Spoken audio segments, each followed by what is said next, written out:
The world has changed dramatically in the last 6 months. The novel coronavirus pandemic, primarily a health crisis, has triggered what's now being called the Great Lockdown, affecting economies, big and small, and turning businesses upside down.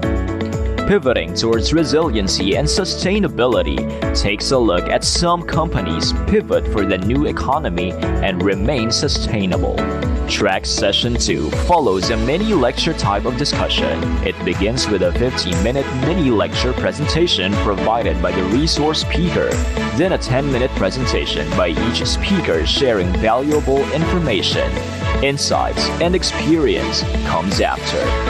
An open forum opens amongst our speakers before the resource speaker finally closes the session. Participants are expected to relate best practices of resiliency and sustainability, appreciate emerging business models, and apply tools or frameworks for business success. Track Session 2 is brought to you by PLDT, BPI, TGP The Generics Pharmacy, Megaworld Corporation, SM Supermalls, and Jollibee.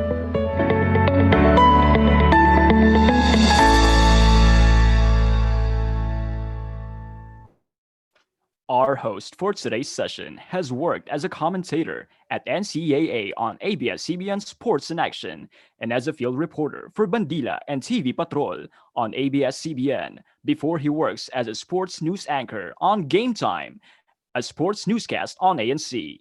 Let us welcome Mr. Migs Bustos.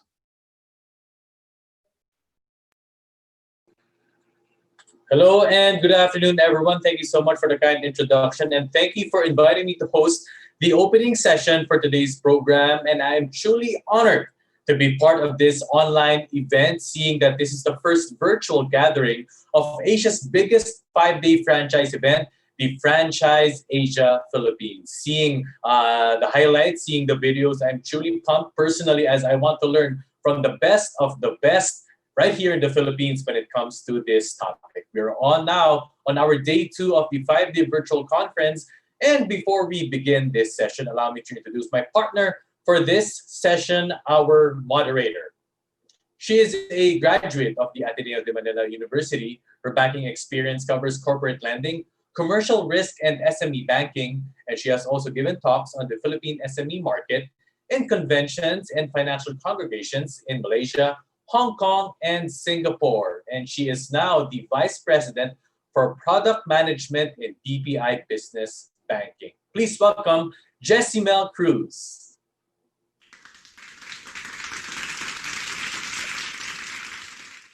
Hi, Jessie. Good afternoon. Are you there? I think Jessie's just opening up her video. And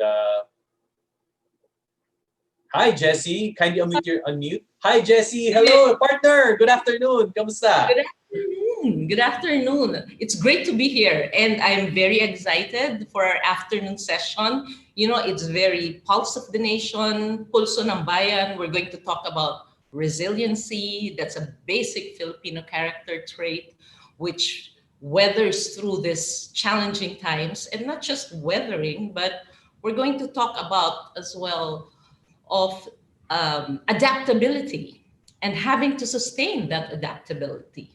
What do you think, Mix? What was your impression of this afternoon? Well, I really think that this is a very valuable trait, resiliency, as you mentioned. And I'm just going to inject something of a sports reference. When we talk about this topic, it's usually used also in some sports like basketball or volleyball. We heard it a while ago, the word pivot. It means to turn. Right? But right now, as we are in this quarantine, 6 months na tayo, Jessie, na nasa quarantine, and more or less, di ba, more or less, mga March, April, yung mga nakikita natin mga office mates, yung mga nakikita nating co-workers have turned or pivot into something, maybe to their passions or maybe to something that they want to do. And right now, as we pivot in life, but more so, we pivot in business. Ano ba talaga ang kahulugan dito, the true meaning of pivot when it comes to business and franchising. And with that, Jessie, let me introduce to you our resource speaker who will lead our session for today and will talk about the definition of pivot. He is the chairman of MANSMITH and Fielders Inc., who is considered the most awarded business educator in the Philippines, being recognized as one of the 10 outstanding young men and 10 outstanding young persons of the world, among others. He is a record-breaking, best-selling author of 18 books in marketing, entrepreneurship, including the 2019 Business Book of the Year, The Mavericks. He is also the chairman of Waters Philippines, the leading home water purifier in the Philippines. And let me introduce to you, without further ado, Mr. Josiah L. Go. Hi, sir. Good afternoon. Good Hi, afternoon. Mix. Hi, Jesse. All right, sir. So let's talk about this pivot. The Can you word please pivot. define to us what pivot is and what excites you about it? Yeah. You know, pivot has two practical meanings. The first is it's about continuous upgrade, continuous improvement. Even if there is no crisis, you still have to do continuous improvement. But the second meaning is that something is not working, so you have to pivot. So, you know, these are two practical concepts of pivot. Okay. Jesse, you want to add to Yeah. that? You know what impacts me, or what I'd like to know about that word or operative word of pivot? How far should you pivot? You know, you could do it on a 45 degree if we relate it to mathematics. Should you do 180-degree, Sir Josiah? How much should you pivot considering the uncertainty of these times? You know, if you want to be technical about it, there is a big difference between business model pivot and business model innovation. Innovation is when you start changing more than one element of your business model. And pivot is you change one aspect of your business. So that's being technical about it. You know, I can tell you more in a while, and I'm going to show you about the entire bigger picture of a business model. Go ahead, Sir Josiah. I believe you have a presentation. Okay. Go ahead, sir. So I'm gonna do share screen now. Thank you very much for allowing me to share screen. Okay, so I'm gonna talk about pivoting, but I added pivoting your business model towards resiliency and sustainability, so that we can focus on a specific topic. Uh, and as I said, pivot is there's positive and there's negative side, but it's always better because pivot is better than giving up. You don't want to give up. You know, I have only 15 minutes, so here is what I'm going to do. I actually have a recording of 8 things to evaluate in your business model. It's in Continuum Academy, and it's a free course. So if you want to know more about this, in fact, I gave a restaurant example there. What is the business model of a restaurant? You can just go there, and it will save me some time and allow me to be within my time limit.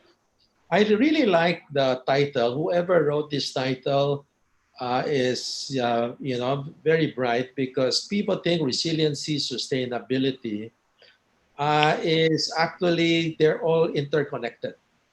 But again, you know, given the time limit, there are actually 10 tools of resiliency. So I just wrote it in my blog. I'm not gonna discuss about it. I'm gonna discuss about other things, and you can just read it in my blog. But you know, pivoting is for survival. Resiliency is about recovery, and sustainability is really about thriving. So it's really line of sight. So this thing about survival, recovery, if you cannot thrive unless you survive in the first place, and that's the reason why we're pivoting. During the early lockdown, I actually studied 45 companies from 17 countries. Again, you know, I was given 15 minutes. I'm not going to talk about these 45 companies. So you can just go to Continuum Academy to know about this. There is a book that I wrote last year, and it's about the 4 gates of prosperity and entrepreneurship. And one of the things that I just want to share by way of introduction is that an entrepreneur needs so many things to be successful. But you know, it's not about IQ, it's not about CQ or creative quotient. The most important ingredients that an entrepreneur needs to be successful is really EQ and AQ, emotional quotient and adversity quotient. And guess what? We're talking about pivot. It's really about gate 4, self-leadership. You can enter all gates, but if you're stuck in gate 4, you cannot be successful. It's something that is necessary for an entrepreneur to grow, and we should welcome this, our ability to bounce back, or at least our ability to try. Now, what I'm going to do, MANSMITH and Fielders and Philippine Franchising Association have a long history of friendship. So I'm going to do a business model map for the franchising industry so that the participants who are attending this conference would have a framework and a tool on how to do it on their own. So I'm going to give you some recommendations. Some are going to be a little tougher than others to do, but I hope my recommendation will not be taken the wrong way. Well, the first thing I want to share with you is that if the revenues of many companies are affected, they need to take a look at creating a new sources of revenues. So what are they going to do? Many companies are practicing what is called market-driven strategy. When we talk about marketing, everybody knows market-driven, which is serving the served market. But what we need now is market-driving strategy. It's not market-driven because we're not able to serve as much as the existing customer. Our revenues are affected. You need market development. You need to be able to look at the unserved market. And you know what? In every industry, there are 9 underserved and unserved market that we have decoded. The second thing is, and by the way, you can see it's color-coded. The right side, the yellow side is the marketing side. The blue side is the execution side. The green side is the financial model side. You know, my son is an artist. And when I showed this to my son said, you need to put numbers, you need to color code it. And he said, you know that if you combine yellow and blue, it's actually green. And I said, wonderful, I'm going to use that. So just the introduction. Now, let me just, talk about my second recommendation, value proposition. When you talk about essential product and non-essential, for the first time, suddenly, the government was talking about essential, non-essential. In a little while, I'm going to give you an example of what happened, and I'm going to pick up from one of the 45 companies that I've studied from 17 countries during the lockdown. What happened if you're non-essential product or service? What can you do to pivot into essential? But I'm going to give you the concept first, and then in the succeeding pages, I'm going to give you generous amount of example. And then related to value proposition, do understand that consumer needs have changed. And the number one need, which all of us used to take for granted, is certainty, safety. But today, everybody's asking about certainty. So do not forget that your value proposition must communicate and must show certainty to the people who value safety first and foremost. The other thing that I'd like to tell franchisors and franchisee is that it's a very important thing about franchisors with financial capabilities.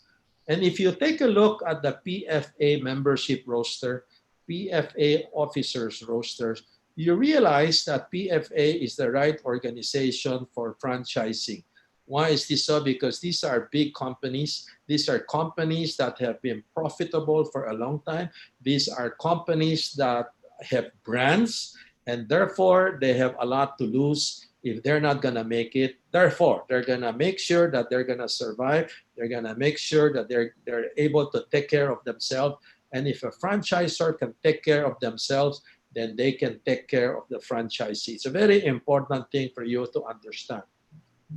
The third thing I want you to understand is that many companies could not make use of their traditional channel of distribution. And later, I'm going to show you how one company improved their profitability while many companies are suffering. How one company look at, having clarity of their purpose to pivot their channel and creating a channel innovation in the process. I'm going to, and it's also important, number 4, is that if you want to convert value proposition to revenue, you need customer bonding. You need to have a marketing strategy. And you need to communicate and create retrial of whatever you are offering.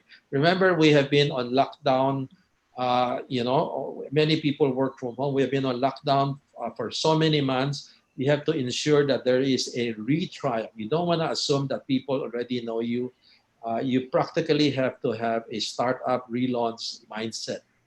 The 5th recommendation I want to tell you is understand, especially in the food and beverage industry, what happened is you suddenly have a gamut of all sort of competition, from housewife to people who have been retrenched to people who have closed their business or businesses and decided to work from home, create a new business.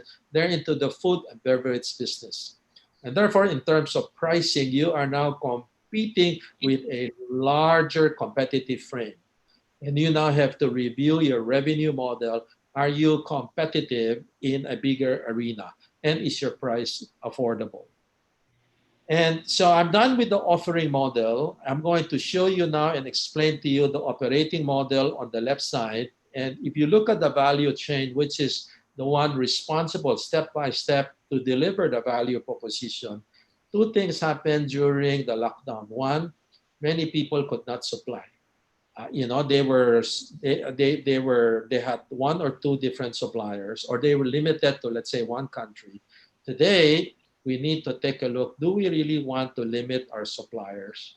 Do we want to expand more than 1 country? Do we want to expand more? If there are local suppliers, do we want to start negotiating to give volume in exchange for lower prices, or do we want to split into more suppliers so that we can be assured of supply?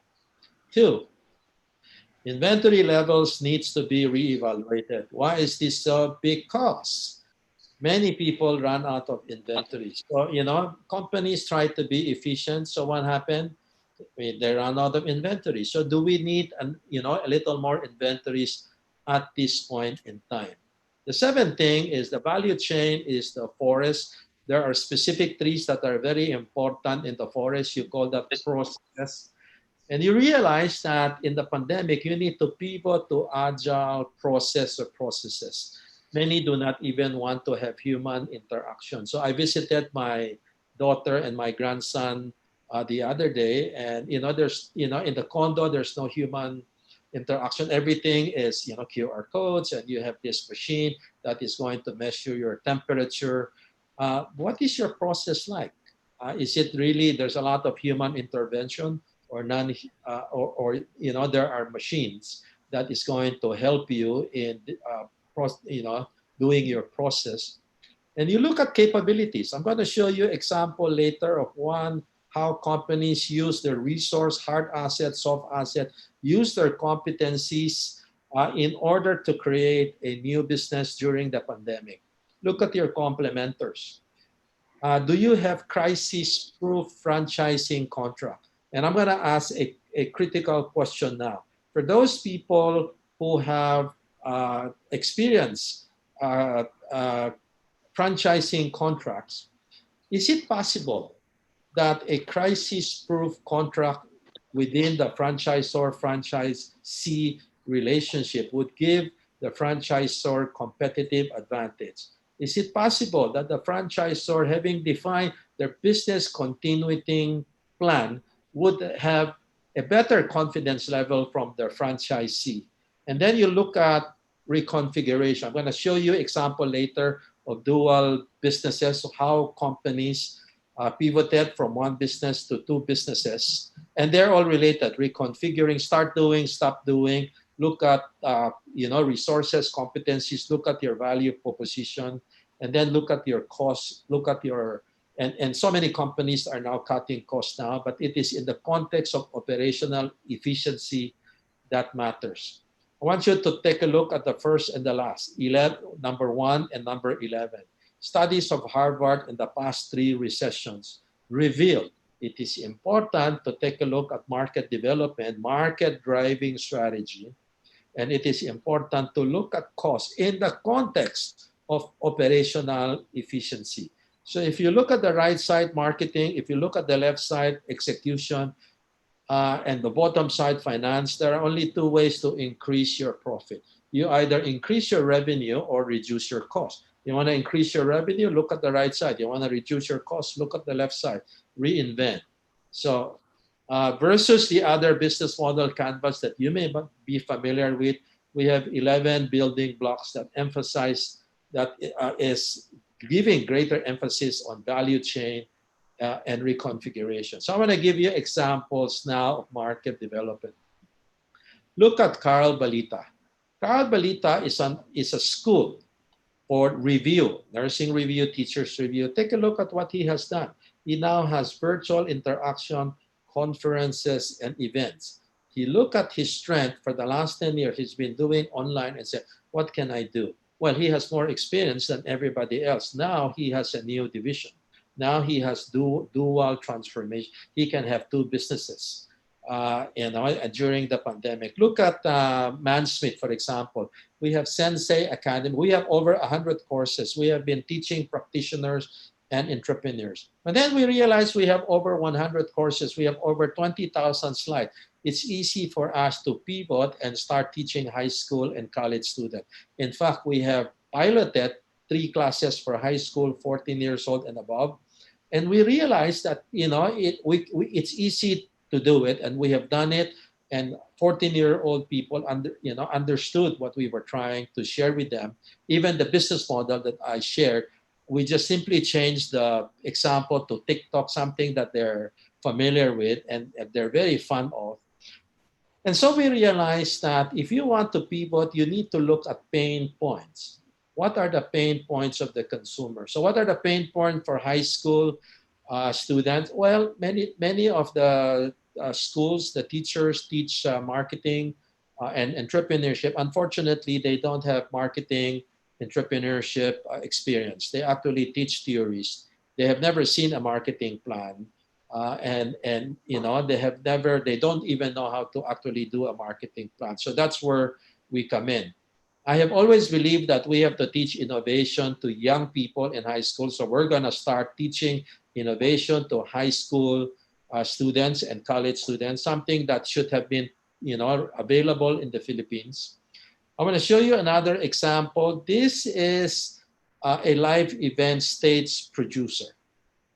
Very similar to the online event we have now. We cannot have live event. The government would not allow us. This is an Australian company, and they are a major supplier of live events. Now, if you cannot construct the stage, this company asked themselves one question: what are we really good at?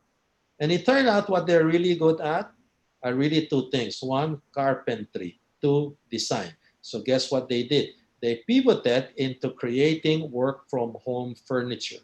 And the work-from-home furnitures gave them dual transformation, gave them 2 businesses. The first business is that on the first month, they sold 3,000 work-from-home chairs. But 2 years from now, when live events will resume, hopefully even earlier than that, then you can have 2 businesses. Meantime, they actually have a new business. Now, I want to share with you a local company, because more than what and how is pivoting using your brand purpose. So what's your brand purpose? And what is this local company that I'm talking about? Shooks to Go, Bounty Fresh. So I asked the president, Ronald Mascarenas, Ronald, why did you come up with rolling stores? And he said, well, because our brand purpose is we make food exciting every day, everywhere. So we came up with rolling store because people are no longer working in offices. When they come down the jeepney, they're already working from home. So there's no jeepney to talk about. So we have to be where they are. And so what happened was, your why plus your customers' needs is equal to your transformation. And so guess what happened? In the first 6 months of the year, Bounty Fresh profit increased by 63% in the first half versus 2019. You know, in a crisis when everybody is crying, the guy selling tissue paper is not crying because somebody is benefited in this industry. Even our company, what is our brand purpose? Information, ideas, inspiration, infrastructure. And that's the reason why we created the MMIF, MANSMITH Marketing Inspiration Festival, the first festival to inspire everybody in the Philippines. We talked to 30 people, talked to Francis Kong, Chinky Tan, and so many other people. We asked them, can you share your crisis in your life? And they generally shared their crisis in their lives and how they have pivoted. We came up with the first conference for retrenched employees from cutback to comeback. All of them are, by the way, they're all free. Right? So you can just, send it to your friends if you're interested because it is about brand purpose. So it's very important for us to understand how to pivot. We have a framework. There are 11 building blocks. You can take a look. It's easy. And then we understand about brand purpose. The last thing I want to explain is about pivoting towards resiliency and sustainability. I want to tell you there's a reason why in our model there is a loop. It's called the continuing loop. And the reason is that there is no business model that will last forever. If you look at the history of companies, when you design a company, you never have the same business design when you started. There is always a pivot somewhere. You always have to start changing something for the better. That's the reason why when Mix asked me, what is a pivot? I said, there are really two things. Even without crisis, you're pivoting. There is nothing new. We always have to keep on pivoting. And that loop, doesn't stop. We continuously pivot.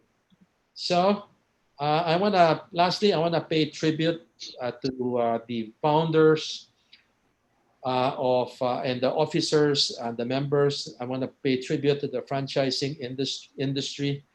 This is what inspired me during this time, during the pandemic. And Theodore Roosevelt said, it is not the critic who counts. It is not the man who points out how the strong man stumbles, or where the doer of deeds could have done them better. The credit belongs to the man who is actually in the arena, whose face is marked by dust and sweat and blood, who strives valiantly, who errs, who comes short again and again, because there is no effort without error and shortcoming. But who does actually strive to do the deeds, who knows great enthusiasms, the great devotion, who spends himself in a worthy cause, who at the best knows in the end the triumph of high achievement, and who at the worst, if he fails, at least fails while daring greatly, so that his place shall never be with those cold and timid souls who neither know victory nor defeat. Thank you very much for inviting me. All right, so a big round of applause, Paul, for Mr. Josiah Go. Sir, it's a very beautiful presentation. It's so much reflection on what right now, not just in life, but also businesses. So now for our delegates, for our participants right here, we will engage you in a survey, just a quick survey, just 2 questions, just to know where we are and to gauge where we are right now. All survey, we will flash it on our screens. Which areas of operations have you done pivot best in response to the new normal? So we have multiple selections. Please select up to 3 top 3 priorities in which your operations have you done pivot best in response to the new normal. So we have product development, logistics, delivery, customer service, finance management, human resource management, marketing, franchisee relationship, and technology. Go ahead, key in your choices now. All right, so as our delegates key in their choices, Jessie, I want to get your thoughts on Sir Josiah's presentation. Oh, yes, it was very, very rich. You know what hit me, Mix? Market-driven versus market driving.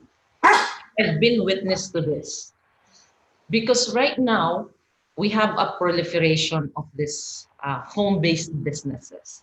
It's not as if initially it was a need of the market, it was an evident need of the market, but our business partners here created this market niche. They were driving the market in the same way that I saw some franchisors or franchisees who were offering what? Frozen goods, frozen inventory of theirs, or um, particular ramen packs, which were which came out with instructions on how to do it. It wasn't the finished product, but instructions on how to do it to maintain quality of the product.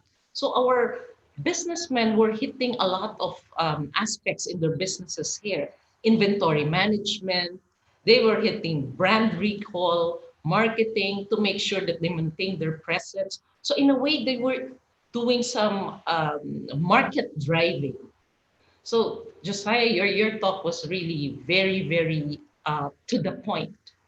And I can see it on how the events are turning out now. Thank you. All right. Thank you. Thank you for your thoughts, especially with Jesse in BPI on how the management has uh, pivoted towards this new normal. Pardon me, that is, I would like to just correct an error. Just choose your top one. Thank you so much for our participants for that correction. Only choose your top one priority in response to the new normal. So I believe we will show some results from our staff. But as we wait for that, again, our first poll survey. So right there, Jesse. So yan na po ang ating results. So top one amongst our participants na pinili nila ng done the pivot best in response to the new normal. So we can see, Jesse, marketing, one of the top Yes. answers. Yeah, I read this right. So the one word they were able to pivot best was in marketing. I foresee this can mean two things. One, with their resources, this is the fastest that they can easily manage. So that's why they were very reactive towards marketing. Or second, this is where it was hurting our business partners most. So much so that they have to react and do marketing. So I one thing which I see is the presence of our businesses now in our social media. That's the way they were reaching out to their people. I'd like to know more details about this, and I hope this will come out during from our speakers in the next few minutes. No? What Right, all right. exactly, what kind of pivoting activities are they doing towards marketing? And the others are a close second. Is it delivery? Oh, definitely. This was in All right. So partnership. Yeah, as I was saying, I was telling one businessman, your business will be tested by your strong social media presence and your adaptability towards having to deliver your goods. Do you have your own, or will you partner with all these delivery companies? So which is cheaper, which is more, where can you reach your market more? So we got all that right. right. So So we have one and two over there. What's number three? Is that product development or is it something I else? believe that is, yes, product development. So, all right. So, top three answers: marketing, product development, or make that delivery and product development. Thank you so much, Jesse, for your thoughts on that. By the way, we'll go back to Sir Josiah in our open forum. And if you have questions or comments for him and for the next panel of experts, just type them in the Q&A button. All right. So, speaking of speakers, you mentioned about that, Jesse, and let's now go to our esteemed speakers for this afternoon. Let's now hear from our next panel of experts who is known to be the Philippines' number one beauty expert and doctor to the stars. Her craft is inspired by her goal to make the Philippines the most beautiful country in the world, one person at a time. She is constantly inspired to make weight loss and skin solutions simpler and more available to everyone. Opened her clinic and pioneered liposuction and lasers in the she made sure that her company is at the forefront of technology and advances in the aesthetic and beauty industry. Her efforts of beauty in the Philippines has made her surname a household name here and around the world. She has played a pivotal role in making the practice of dermatology and cosmetic surgery one of the fastest growing industries right here in the Philippines. Currently the CEO and medical director of the BELO Medical Group, she is no other than Dr. Vicky BELO. Dr. Vicky, good afternoon. Good afternoon. Thank you so much. Thank you, American Leslie and Josiah. Oh my God, I'm blown away. I want to go home. I don't want to say anything anymore. I am so thrilled to be invited by this organization because I have, I've always wanted to learn from you guys. I actually don't know why I'm invited. I'm a doctor with zero business background, but a lot of common sense. But when Josiah puts it so systematically, parang I want to read all his 16 books by Josiah. I have to buy them. Anyway, yes, everyone, congratulations for putting up such a successful event. I couldn't imagine really how you were going to make this as good as a meeting, a live meeting, but it's actually better. I've attended one of your meetings. This is much more quiet and focused because in your meeting, there were many franchisees and probably there's so much activity. I was getting a bit, overwhelmed. Anyway, hi. Can they hear me?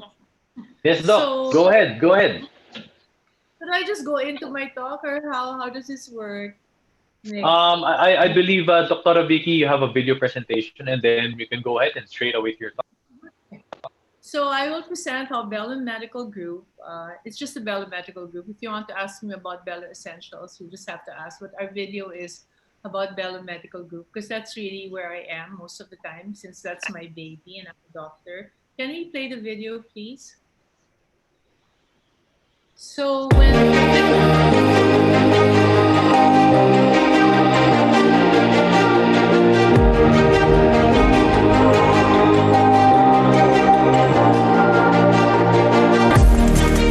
This is what the new normal looks like at the BELO Medical Group.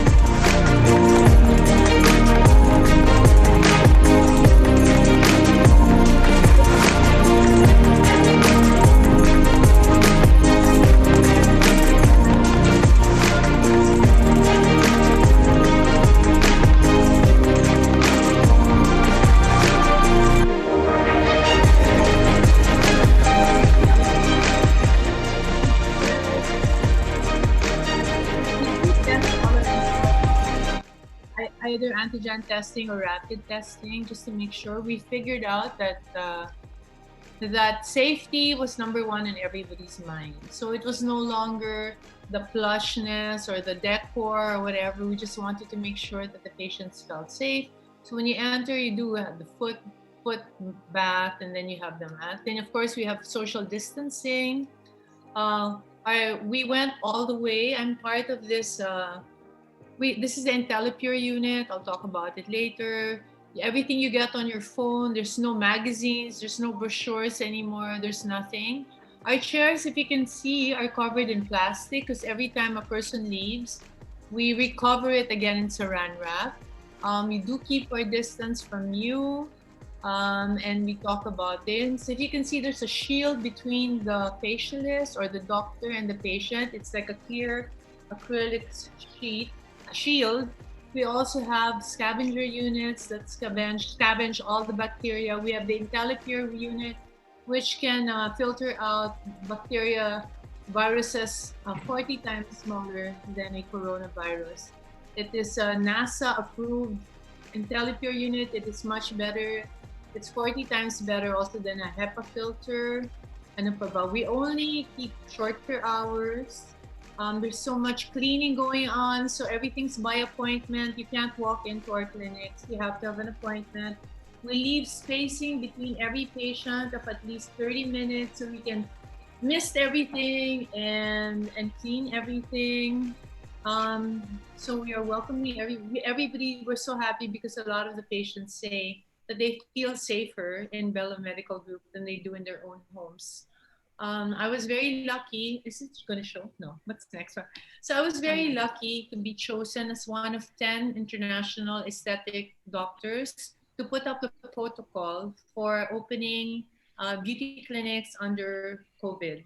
And we were 10 experts from around the world. So we had Sweden, UK, the United States, Australia, India, China, and I was the only one from Southeast Asia. And we created the guidelines that actually are suggested for all clinics around the world. But even this video that you just saw has been shown all over the world because we went the extra mile. So our suggestions then were to just have a mask and a shield, but we decided to go all out to make our patients feel more comfortable and our employees feel more comfortable by doing the PPEs. We invested so much money on the IntelliPure system, which is a air filtering system that was given a grant by NASA, and it is really for biologic warfare. In fact, it is the filtering system that was used in the Wuhan hospitals after when COVID hit them, when they put up makeshift hospitals. It was this system that was used. And it's also used in the Louis Vuitton stores and their main office because it is the best filter in the market now. We also did something called Pure Space, which is you spray the clinic with a substance and then you have to leave it there for 3 days. And it will stop any bacteria or viruses from growing in any surface because as we know, Corona can survive in surfaces and areas like that. So we did that as well. So, I mean, I think we went over and beyond so our patients do feel safe. That was our pivot. Our other pivots have been, what's happening is 20% of our patients have been from abroad. A lot of people come here to go to BELO Medical Group. So we couldn't service them now. So we've done a lot of telemedicine and Zoom consultation, or even people here, they do Zoom consultation with me or my colleagues. Our BELO shop, which has been around for years, which we never made pansin because it wasn't, people could go to the clinic, has taken a much bigger role now. So you can order your products. If you don't have to go to the clinic to buy it, we can send it to you. We've also, we looked at our services and whatever services that we figured you could do at home. For example, one of our very, very popular services is a salt glow. It's a scrub. So now you can buy the kit and you can do it in your house. So you can do it to your sister, the sister can do it on you. You can be romantic and do it to your husband and vice versa. That's another thing that we've really been able. So we have like 7 BELO 5. You know how everybody talks about DIY. We call it BIY, BELOfy it yourself. And that has been really, we have the illuminating system. Over the last 30 years of BELO Medical Group, the number one consultation, believe it or not, is always whitening. Whether it's whitening of the whole body or whitening of the armpits and whitening of your singit and what, it's always been the number one consultation. So I have been very happy because finally after 30 years of finding the best method to whiten armpits, singit, knees, elbows, and the whole body, we finally came up with a very simple system called the illuminating system. And it does everything I've learned about whitening in a soap and in a cream. And that's been our best seller. It's really selling very well and patients are very happy with it. So, ano pa? What else have we done? Steph is going. So, ano pa? I guess it's about, yeah, we've done a lot. Of course, there's a lot more. So when they come to the clinic, the patient feels comfortable.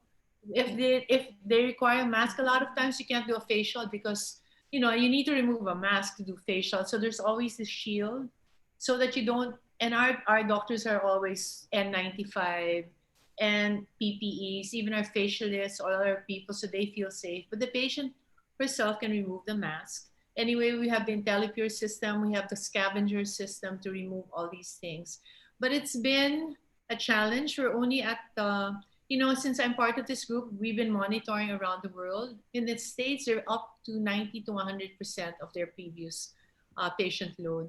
In the Philippines, I think we were averaging 30% in the beginning, and now we're at 40. So we're very far from where we want to be. But, a lot of our patients who are, especially people 40 and above, are still afraid to go in spite of it. But you showed earlier the Kantar study. It was so interesting because they made a survey of what Filipinos, what is the most important thing? What is the first thing you will do when ECQ is over? And guess what won? It was beauty treatments by far. It was double the number 2, which was visit friends and family. And that was such an aha moment for me because then I realized that beauty is really its own reason for being, that people consider facials and beauty treatments as something for themselves, just to make themselves feel better.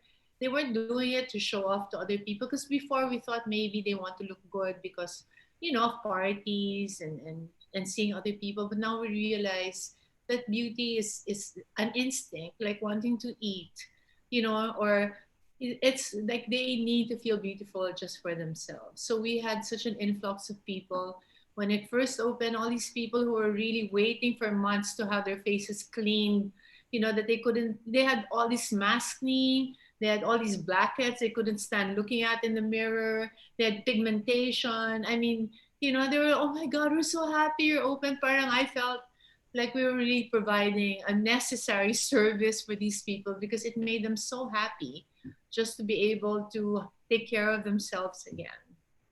And so I guess it's it. If there's any questions, what's our, no, I'm sorry, I don't know the business terms, so it's hard for me. So that's our pivot. And then what's the other one? Resiliency is? Resiliency is recovery. Recovery. So are we recovering? Our problem is 20% of our patients are from abroad. The other 30% are from the provinces. We have a lot of people, since BELO is very strong in Metro Manila. We don't really have, for example, the Laguna, the Bulacan, the Pampanga, the Pangasinan people are all calling us and saying, we really want to go to you, but it's so hard with all these restrictions. They have to be put aside for like 14 days to go to the clinic, quarantine.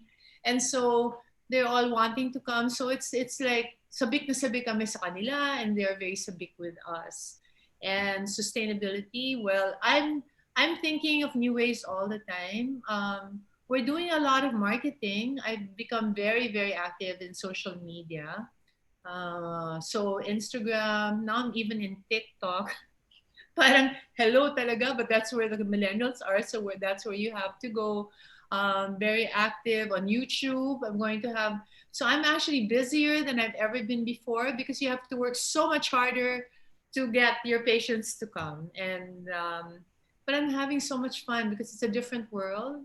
And the reset has been very good. I'm very happy that patients are now going to the clinics a lot earlier, because before they would always wait till the last minute.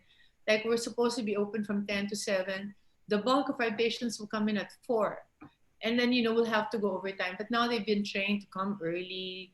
By the time we close our clinics at 5 p.m. and it's already empty. So they come earlier. So there's a lot of retraining. I think people are a lot kinder to each other. I think there's been a reset in terms of the way people behave. And people are now realizing what's truly important in life. And that's family. And so we don't have, now we're done with Sundays. No more Sunday opening for BELO, so they can spend time with their family.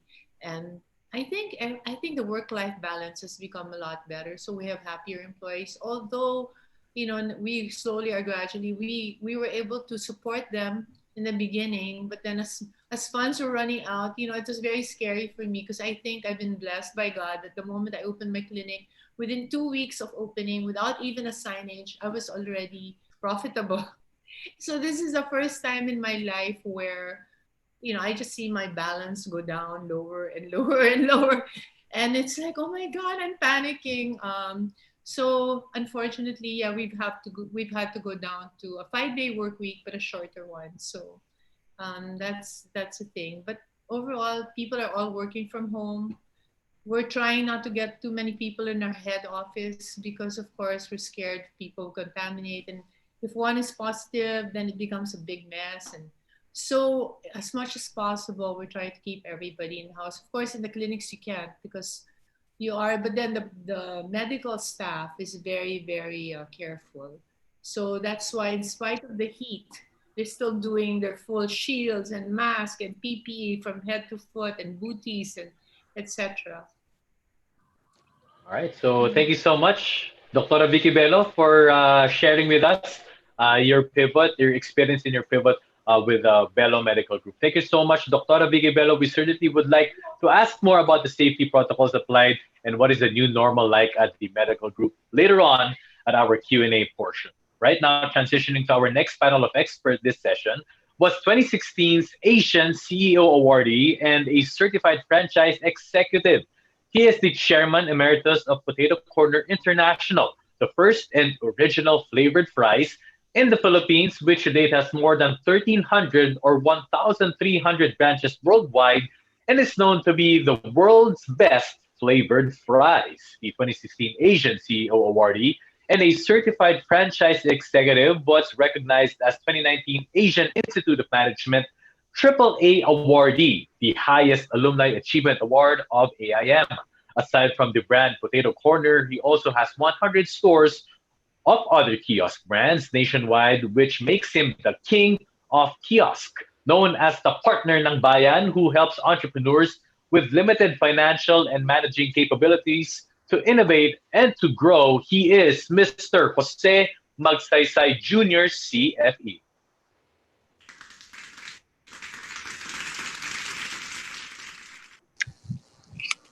Hello, Migs. Hi. Hi, sir. Good afternoon. Go ahead, sir. Please share us your insights about this pivot to our audience. Thank you. Thank you, Migs. Hi, Jesse. Uh, Sustainability is the ability to continue for a long time. For Potato Corner, it's about a forward or having a growth momentum. In Potato Corner, we refer to this as kinetic energy, or another way of saying unstoppable growth. Resiliency, on the other hand, is the ability to get up again and again after falling.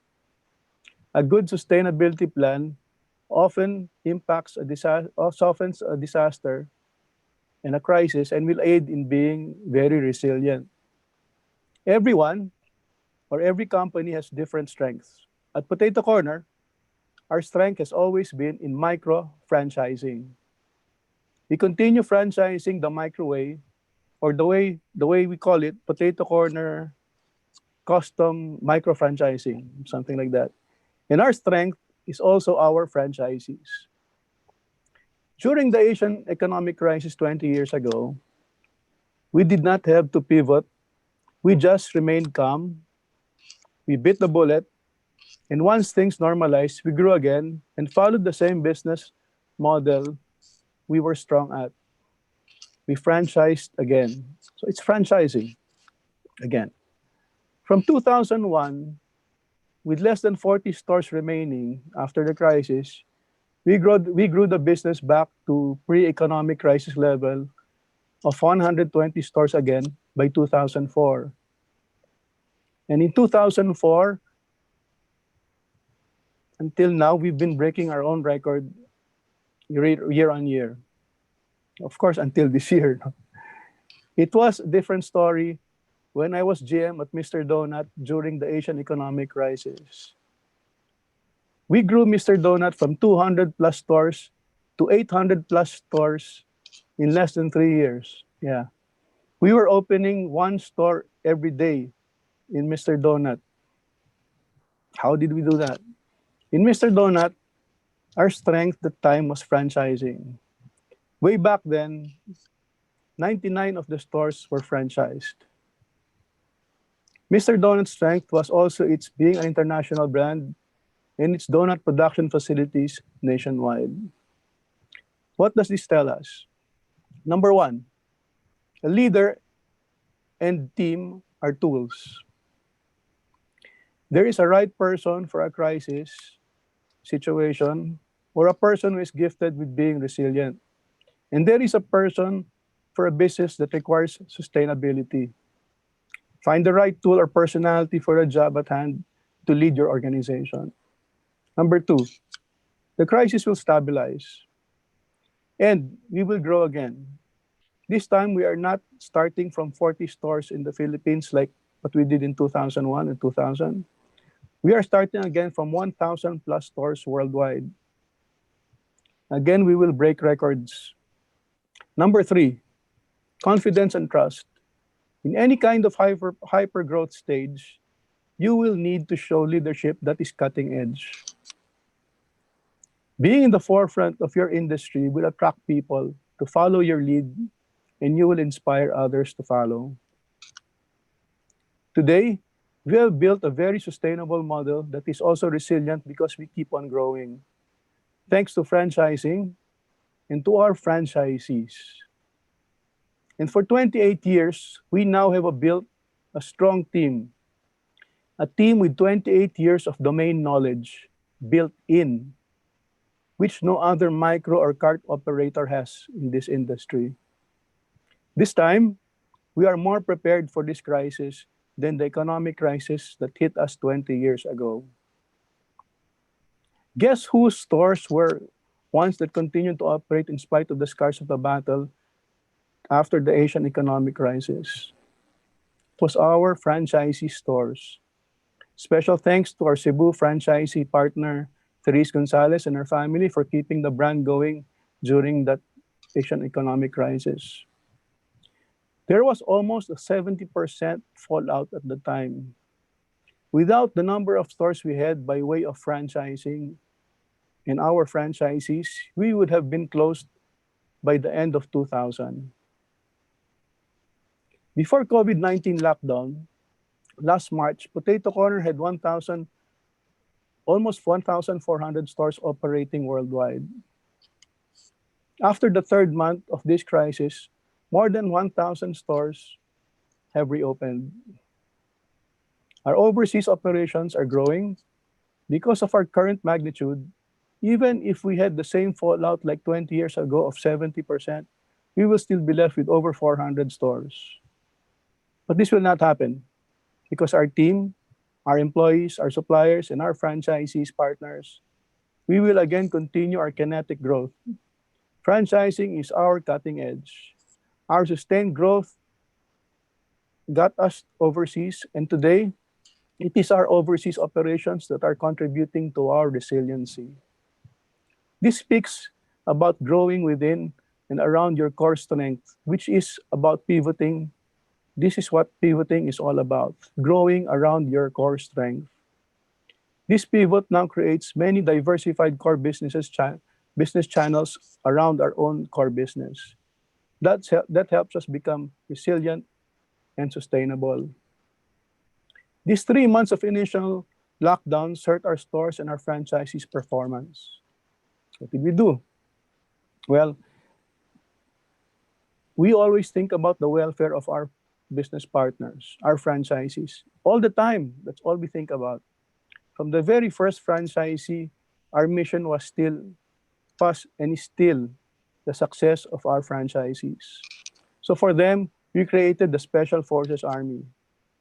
This Special Forces Army, these community stores will help augment the income of our franchisees. And these community stores will continue even after the crisis is over under a different name. This is a pivot using one of our core strengths, which is our nationwide franchisees. Realize that franchisees have to operate in their, we realize that our franchisees don't have to operate on their stores only.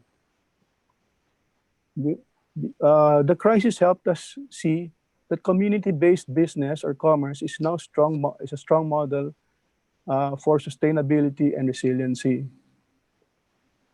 But there is also the entire supply chain. So now our franchisees are not selling in the stores only, they're selling in their communities.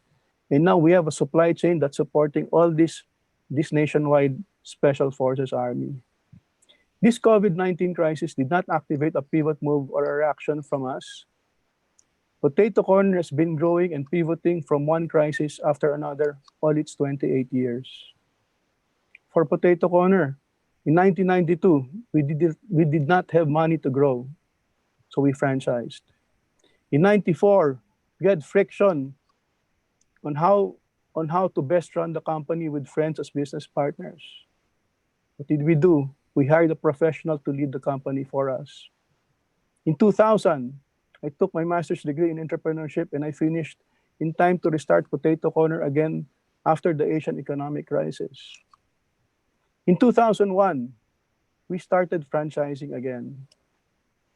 In 2016, looking to enrich Potato Corner with youth and stamina in our board, and for a continuity plan in view of my yearly brain surgeries, We got new young partners young enough to be my children. In 2020, this year, during this COVID-19 crisis, we now know better. We will not wait for the dust to settle. We will not wait for things to stabilize. We will restart now. There are many parts of the Philippines that are growing faster or have restarted ahead more than the others. We will stop being NCR-centric in business decisions. We will be looking at territories within the Philippines that can grow while NCR is still trying to get things right. We will continue to be a trailblazer in our industry and in our category. We will open soon in Nepal, open more stores in Myanmar, open more stores where no one has ever gone before. My message today is for you to find what your strength is and build on this. We increase our capability in non-core business activities or businesses by outsourcing them, as we've always done in the last 28 years. These third parties we outsource to also become our business partners, and they become our brand ambassadors. In closing, join us.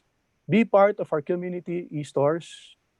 Be part of our territorial micro supply chain. Be part of our franchisees. Be part of our Special Forces Army. Be one of our heroes. And let's take care of each other. Thank you.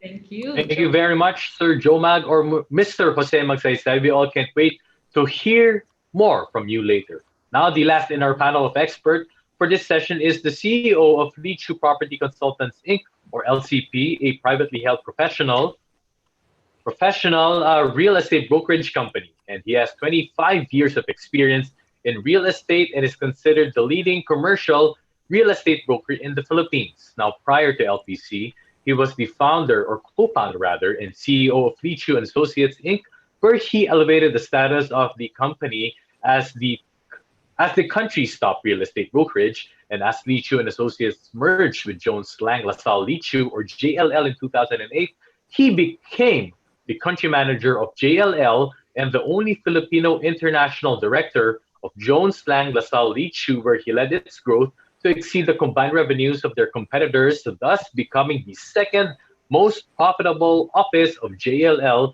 in Southeast Asia. He is the current board of trustee of IT and Business Process Association of the Philippines, or IBPAP, since 2013, and has been instrumental in steering the Next Wave Cities initiative since its inception in 2009. Friends, the 2018 PLDT MVP Bossing Awardee, Mr. David Leechiu. Thank you very much. Sir David, go ahead. Thank you very much, Mr. Bustos. And thank you very much, Philippine Franchise Association, for having me over and for having me being part of this very esteemed panel. I thank Mr. JOSIAH Go for quoting that very moving quote of President Roosevelt. And for Dr. BELO for saying that beauty is its own reason for being. I think that was very deep and very thought-provoking. And Mr. MAGSAYSAY Jr.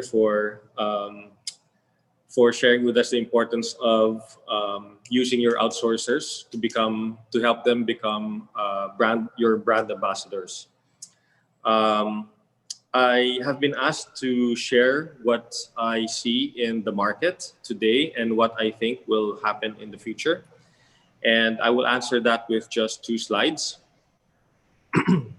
So this slide shows you 20 years of information of how the Philippine economy has performed and how that has impacted the real estate market. In every metric of the economy, from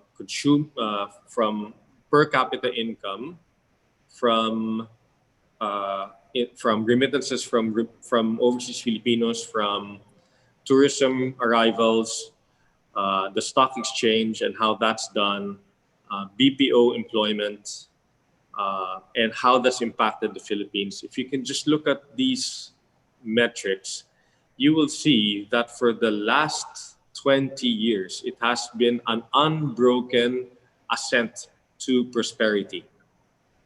Okay? And yes, there's a lot of bad news today. This is probably the single biggest avalanche of bad news that we have had in the last, I would say, 40 years of our history. But you can we can wallow in that, or we can be inspired and be reminding ourselves about all the good things that continue to bring the Philippines to where it is today. These last 20 years has been a path, an unbroken path to prosperity. Okay? And this crisis has hit us at possibly the best shape the Philippines has ever been in its history, in its 60-year history. Okay, it could not have hit us at a better time. If it hit us 5 years ago, 10 years ago, 20 years ago, we would be in very bad shape, and then this crisis came, it would have wiped us out. So please be comforted by the fact that in many aspects, the Philippine economy is in the best shape it's ever been to take on this crisis. And while there's a lot of bad news today, I am undeterred by my optimism about the future of this country and the future of business. Because if you look at the other half of the screen, the top half of the screen, the text that you can't read right now, we have summarized in every year for 20 years, every single piece of bad news that has hit the country. There were so many coups d'etats between the Estrada administration, GMA administration. There's been a lot of political instability all the way up until the Duterte administration stepped in. Since this president sat in office, I think the country has been more united than ever in its history. And while people have had so much, so all this text on the upper side of the screen has given foreigners not to come to the Philippines as a tourist, not to come and invest in the Philippines as a foreign investor. And yet, look at how the country has done. Okay? And this is why fundamentally I'm very excited about the future of this country.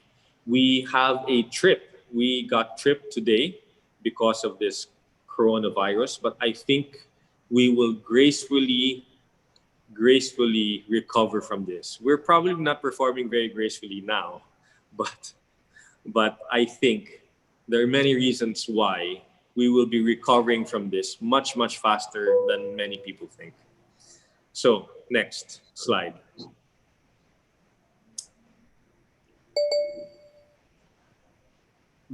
So I will share with you some of the things that are giving me such optimism throughout this 6 months of COVID lockdown.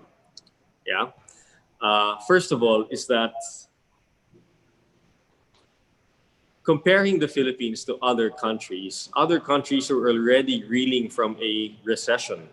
Most countries in Europe, most countries in Asia, and apart from the US, most countries in continental America have been in the brink of recession, and they have done every single effort to avoid a recession, and this COVID virus just pushed them over the cliff as the last ditch effort. Look at Japan.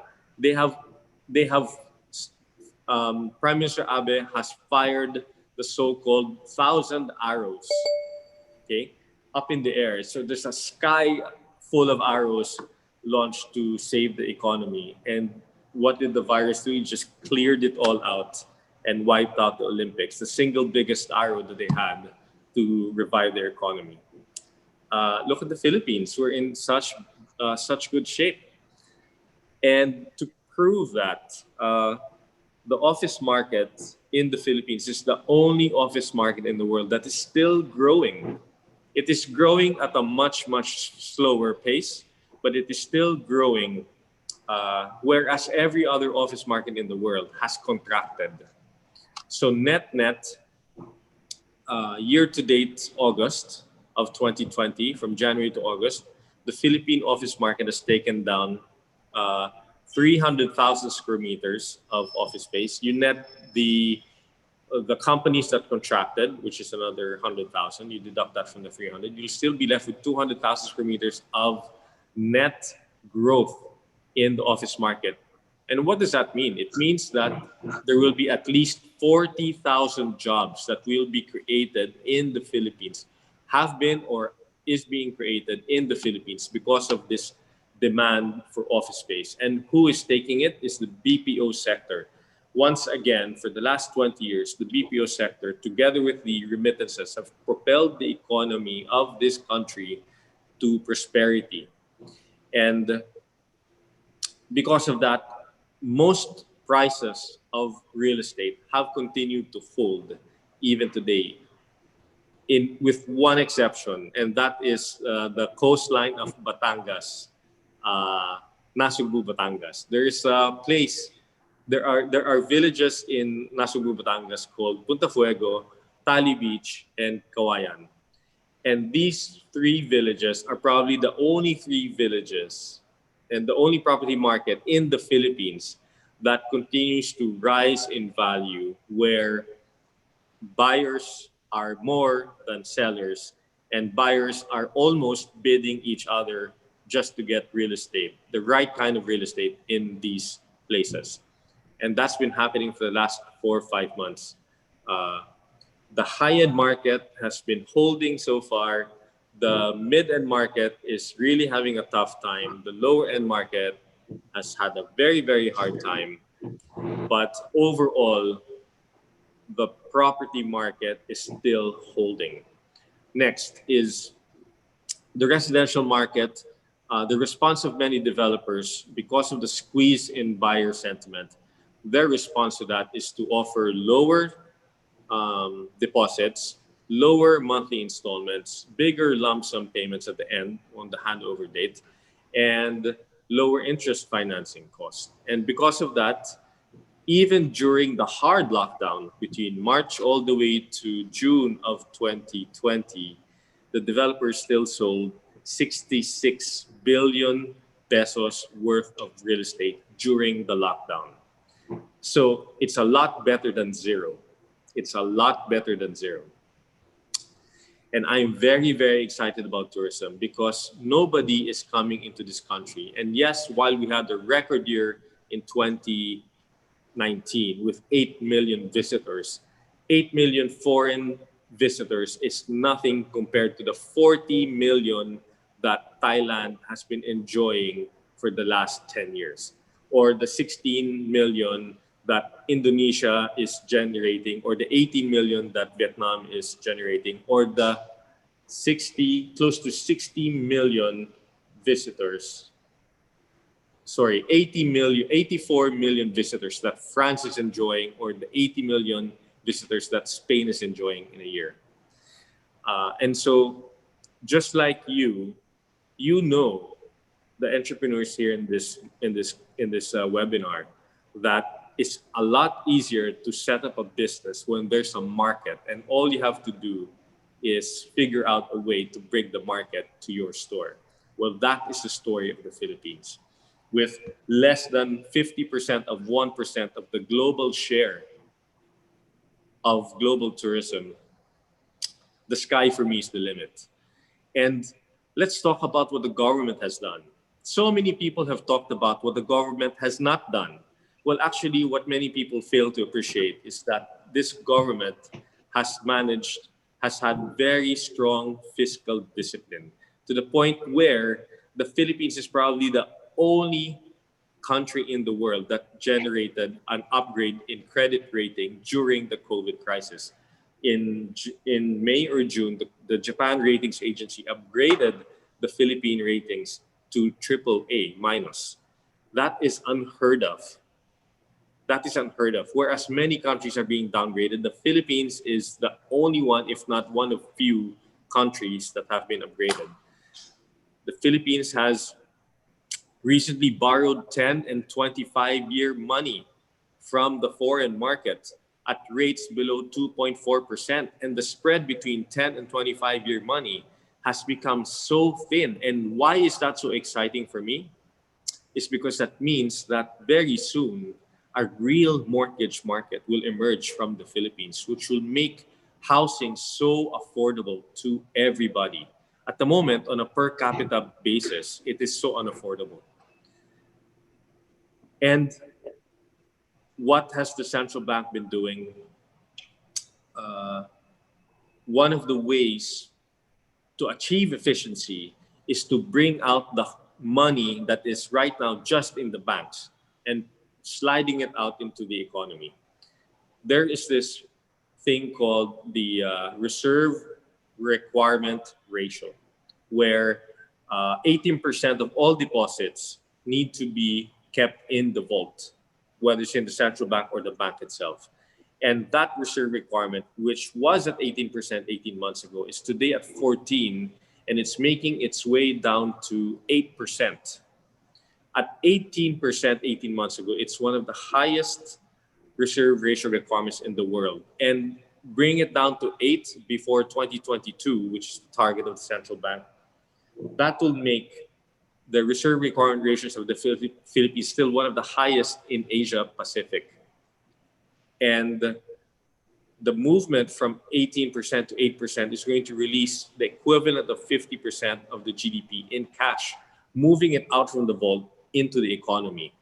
The central bank has also raised lending to the real estate market from 20% ceiling to 25% ceiling, again releasing trillions of pesos that otherwise could not be lent to real estate. And what that means is that you're going to see a collapse in interest rates and longer-term fixed single-digit interest rates to be made available to the middle class. As you know, you can go to the US today and borrow 30-year fixed interest rates at 3%. You can go to Japan or Singapore and borrow 30-year money at less than 2%. And here in the Philippines, 10-year money is the longest you can borrow at 9, 10% for most people. For prime rates, it's still at 7, 8%, 8.5%. It's still very prohibitive. But one day soon, it will come that you will have long-term capital investable in real estate. And that's going to be very, very powerful. And lastly, we are so looking forward to create Act 2, which hopefully, because of our hardworking senators and congressmen, complementing the DOF's effort, we will bring down corporate income tax from 30% to 25%, and within this year to 25%, and from 25% to 20% within the next 4 years, which will bring income tax from 30% to 25%, one of the lowest, probably the top 5 lowest income tax rates in Asia Pacific. And to bring it down to 20% will just mean that we are marginally more expensive than Hong Kong or Singapore tax rates.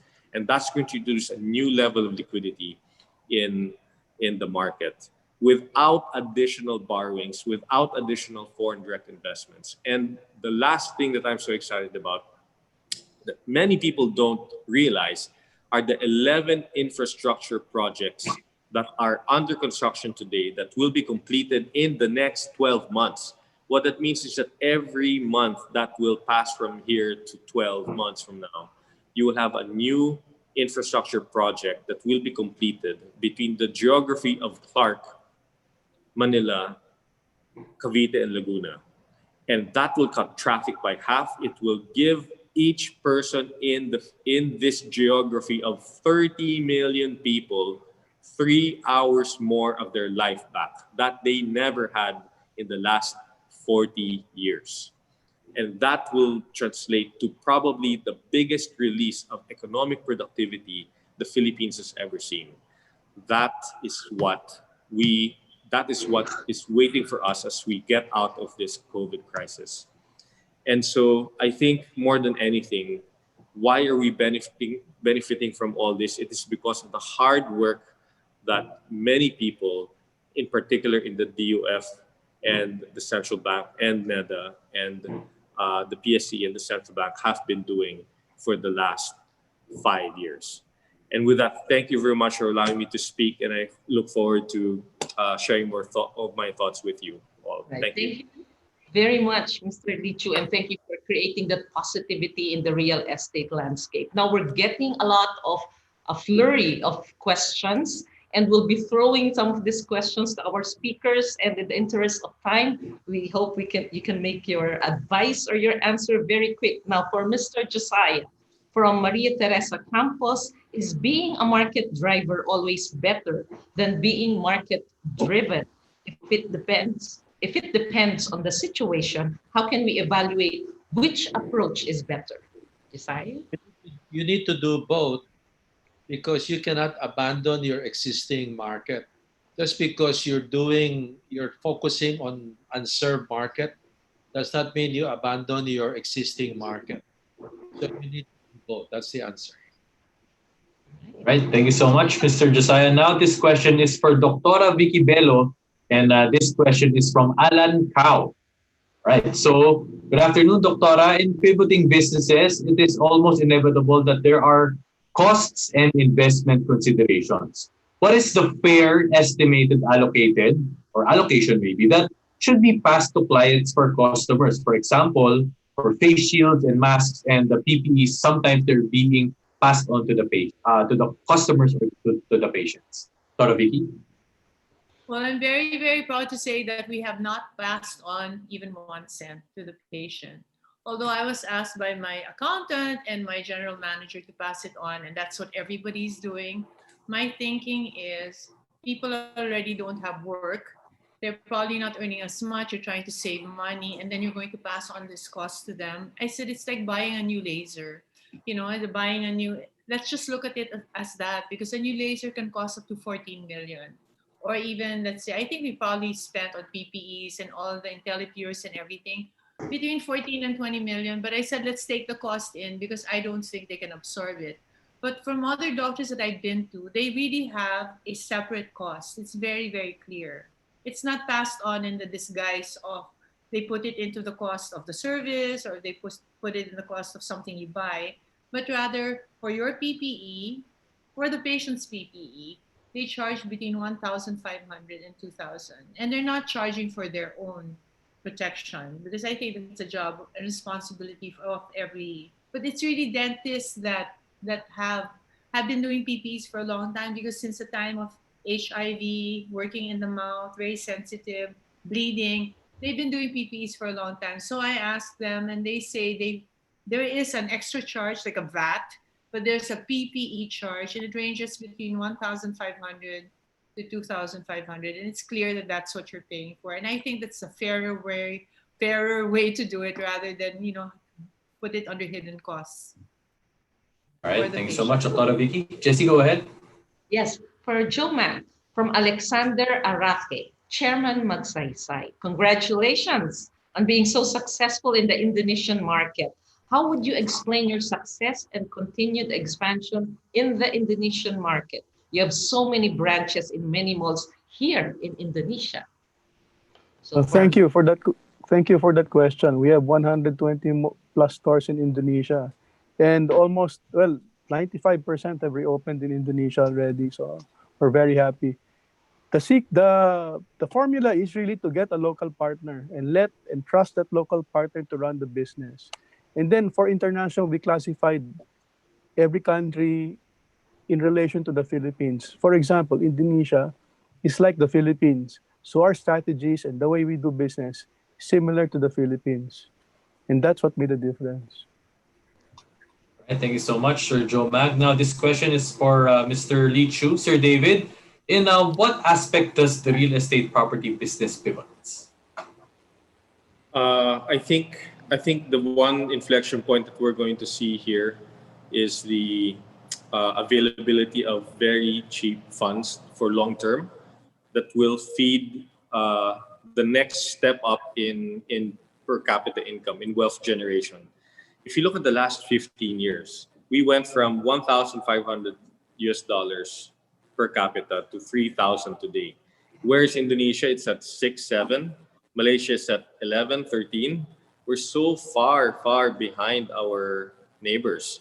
But the journey, the next 10 years for us, will be all about the movement from 3,000 to 5,000, 3,000 to 6,000 in the next 10 years. Every financial institution is saying that the Philippines will be one of the 10 fastest growing countries in the world for the next 30 years. So how do we shift our mindset so that we're prepared for that? How can we imagine our business to grow knowing that people are going to be wealthier 10 years from now, every year for the next 10, 20 years? The second thing is a lot of businesses are being choked, the restaurants in particular. I think half of restaurants will not survive. But I think we just need to tide the next 4 to 6 months na lang. 4 to 6 months before the vaccines are rolled out into the global economy. The Philippines being one of the highest hit cases in terms of cases will mean that it will be one of the first to get the vaccines. They will prioritize the big problems first before the small problems, right? And so just imagine if you're a restaurant and you're able to survive this next 4 to 6 months. When people feel safe to go out again and socialize after being locked up like a dog in their caged condos, they will freak out and do what we call revenge spending. They will go crazy and spend like crazy and eat out because they're so tired of cooking on their own, or their wife's cooking, or their sister's cooking, or their mom's cooking. And